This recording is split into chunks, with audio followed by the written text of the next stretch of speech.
Detective Comics Annual number 2, written by John Layman and Joshua Williamson, art by Scott Eaton.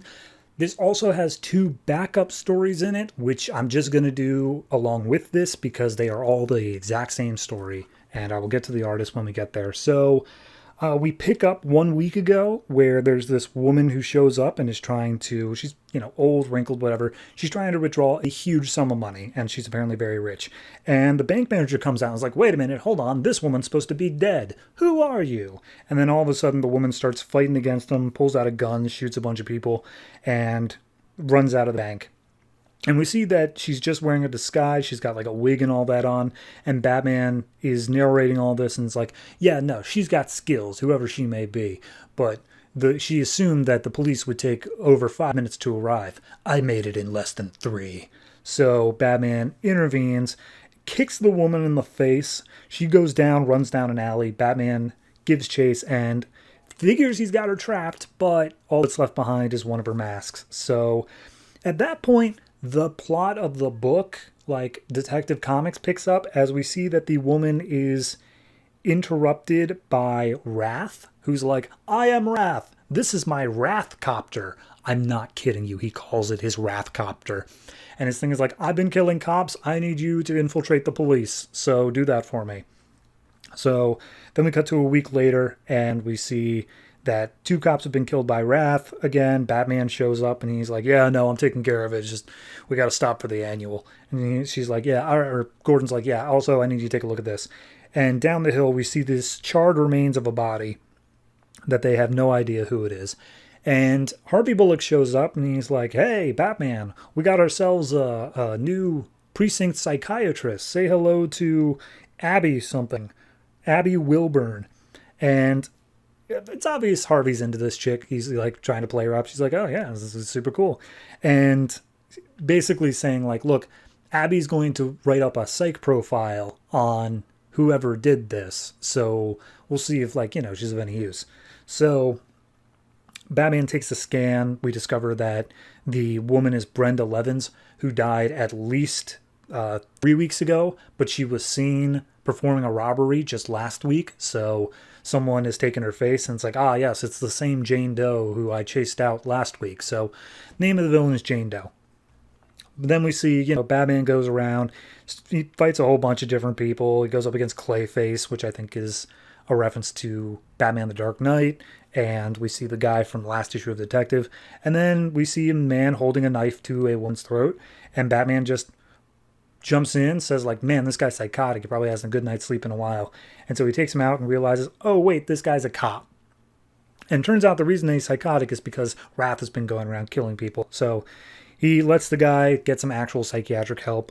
And then Harvey Bullock comes up and is just like, hey, Batman, what do you think of Dr. Wilburn over there? I mean, maybe you want to talk to her about some of this stuff. And I can introduce you if you want. And we see that Harvey's like more clean shaven and he's wearing cologne. And Batman's like, oh my God, he's into Abby Wilburn. That's adorable.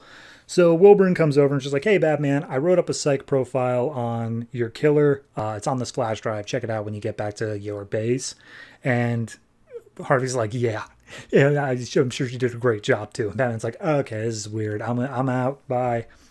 But he does end up checking out the profile, and it's very, very strangely in depth. Like, it gets really into the mind of the person, and Batman's like, this doesn't seem right. Something suspicious about this. I'm gonna have to follow up on this. And he digs into some GCP records, and he finally figures out the truth. And we see that it all convenes at this mannequin warehouse where some random dude was a clothing guy, and then he disappeared. Or so we thought. And we see that Abby is holding a knife up to Harvey Bullock. And Batman breaks into the room and is just like, oh no. Harvey's like, kill her, Batman. She's not who she says she is. And then Abby's like, no, Harvey's Jane Doe. And Batman's like, Harvey is Jane Doe? Seriously? But Batman has no time to think. He just has to throw a batarang. And he throws it and it hits Harvey in the face. And it turns out that Harvey is not Harvey. Harvey is Jane Doe. So it turns out that Jane Doe had been replacing Harvey for like weeks now at that point, the entire time that Abby's been around. And she goes on this whole thing of like, yeah, I've been everybody. I've been a boxing champion. I've been all these things. I'm Batman's like, nah, you're a murderer. You just took those. You're a parasite. So Batman does end up taking Jane Doe down, and then Abby comes up and hits her in the face with a bat, and that's the end of that. So we see Harvey was downstairs in the basement of this warehouse. He's saved. He comes out and just like, oh, she had a camera set up. She made me watch as she stole my life away.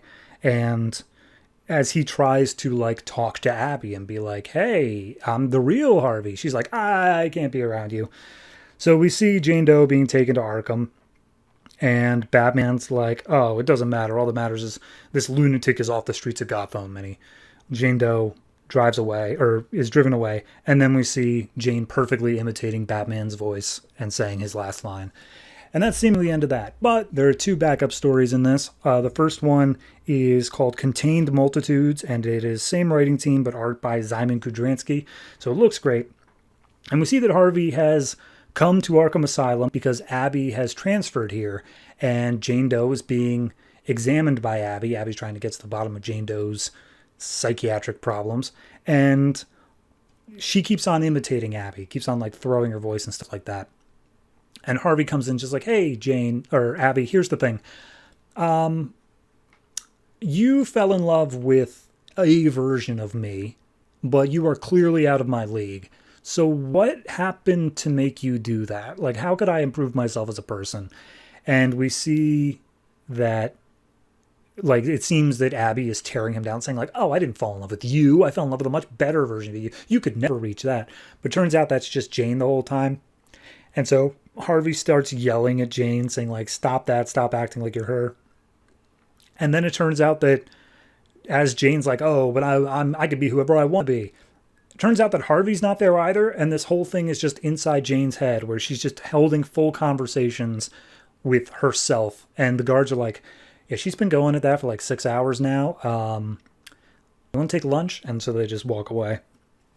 And then the last story we get here is art by Derlis Santa Cruz, where Harvey, we see Jane Doe as Harvey is getting some surveillance tech, some very high-def cameras, so that she will be able to show the real Harvey what she's doing via a little lapel pin.